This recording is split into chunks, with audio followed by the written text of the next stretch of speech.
ஆண்டவராகிய இயேசு கிறிஸ்துவின் நாமத்தில் காலை வாழ்த்துக்கள். இன்றைய மன்னா, எப்பிராயிம் எனக்கு அருமையான குமாரன் அல்லவோ, அவன் எனக்கு பிரியமான பிள்ளை அல்லவோ. எரேமியா 31 வசனம் 20 முன்பகுதி. இது கர்த்தர் தான் சொல்கிறாரு. இந்த வசனங்கள் முழுவதும் நீங்கள் படித்து பார்த்தீங்கன்னா இஸ்ரவேலுடைய மீட்புக்காக அவர் சொல்கிறாரு. இஸ்ரவேல் அக்காலத்தில் கிறிஸ்துவின் 2ஆம் வருகைக்கு பின்னர் இந்த தீர்க்க தரிசனம் முழு இஸ்ரவேலையும் குறிப்பதாக இருக்கிறதுன்னு சொல்லப்பட்டிருக்கு. பாருங்கள், அவர் அந்த ஜனங்கள் கடவுள் நம்மளை தண்டிக்கிறவர் தான் அப்படின்னு நினைக்கிறாங்க.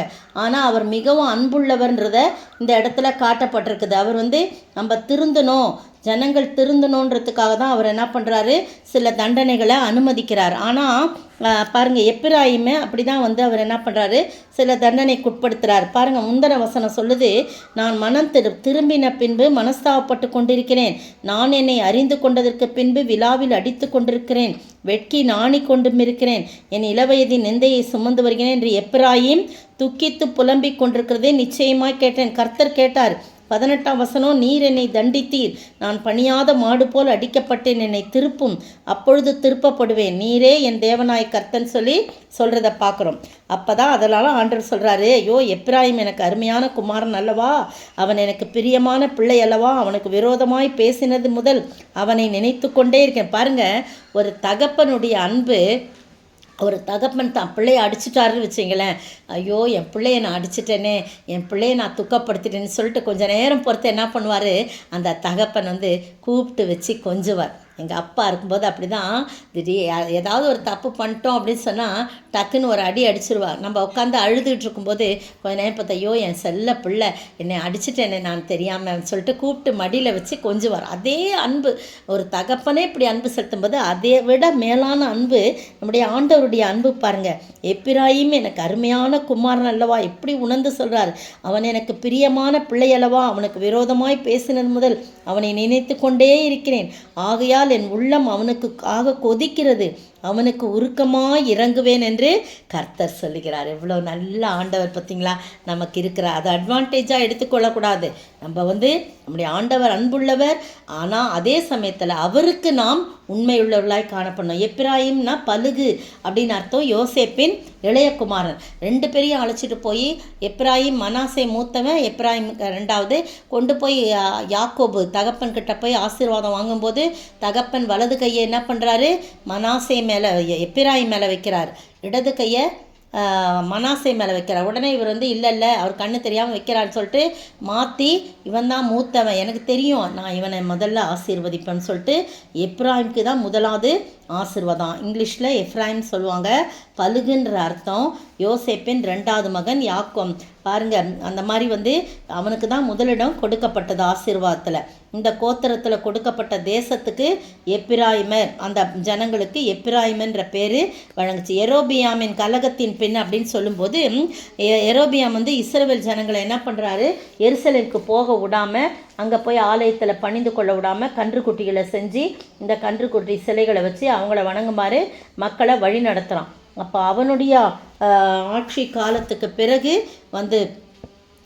பாருங்கள், அந்த அந்த அந்த கலகத்தின் பின்னு இந்த கோத்திரத்தின் சரித்திரமும் இஸ்ரவேல் ராஜ்யத்தின் சரித்திரமும் ஒன்றாக காணப்படுகிறது. அப்படி வலிமையுள்ள இந்த கோத்திரமே இஸ்ரவேல் ராஜ்யத்தின் பலனாக இருந்ததுன்னு போடப்பட்டிருக்கு.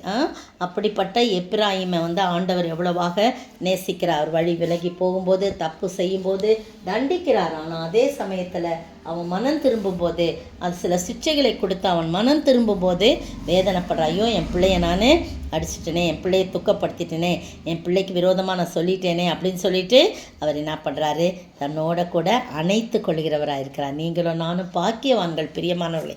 நம்முடைய ஆண்டவர் இப்படிப்பட்ட ஆண்டவர் தான். இப்படிப்பட்ட ஆண்டவரை நாம் தெய்வமாக கொண்டிருக்கிறோம். நாம் உண்மையிலேயே பாக்கியவான்களாய் பாக்கியவதிகளாய் நாம் காணப்படுறோம். எனவே நீங்களும் நானும் ஆண்டவருக்கு பிரியமான பிள்ளைகளாய் நடக்கவும், அவருடைய செல்ல பிள்ளையாய் இருக்கும் அருமையான குமாரத்திகளாய் நாம் காணப்பட, நம்மை அவருடைய சமூகத்தில் எந்த குறைவுகள் இருந்தாலும் ஆண்டவரே என்னை மன்னிங்கன்னு சொல்லி அவருடைய பிள்ளைகளாவதுக்கு நம்மை தகுதிப்படுத்தும் போது அவர் நம்மை அணைத்து கொள்வார், நம்மை ஆசீர்வதிப்பார், நம்மை உயர்த்துவார். அப்படிப்பட்ட பலுகி பெருகும்படியாக பெயருக்கு ஏற்ற விதமாய் செய்வார். அப்படிப்பட்ட ஆசீர்வாதத்தை நாம் பெற்று வாழ ஆண்டவர் தாமே கிருபை செய்வாராக. ஆமேன்.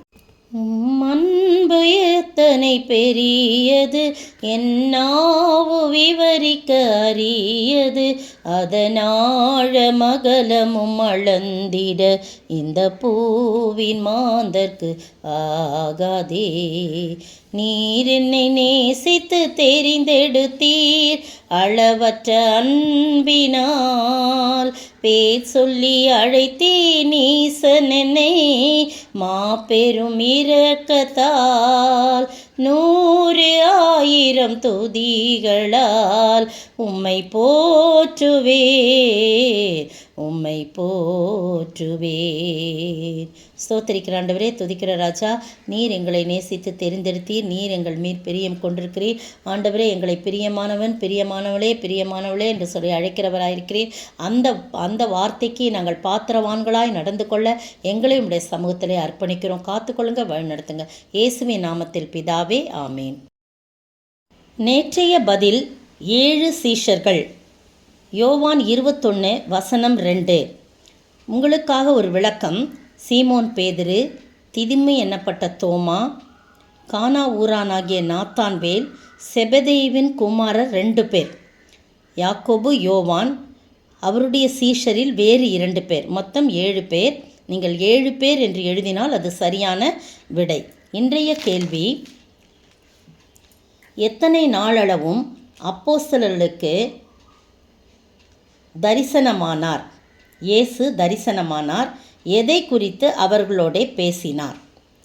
எத்தனை நாளளவும் அப்போஸ்தலர்களுக்கு இயேசு தரிசனமானார்? எதை குறித்து அவர்களோடு பேசினார்?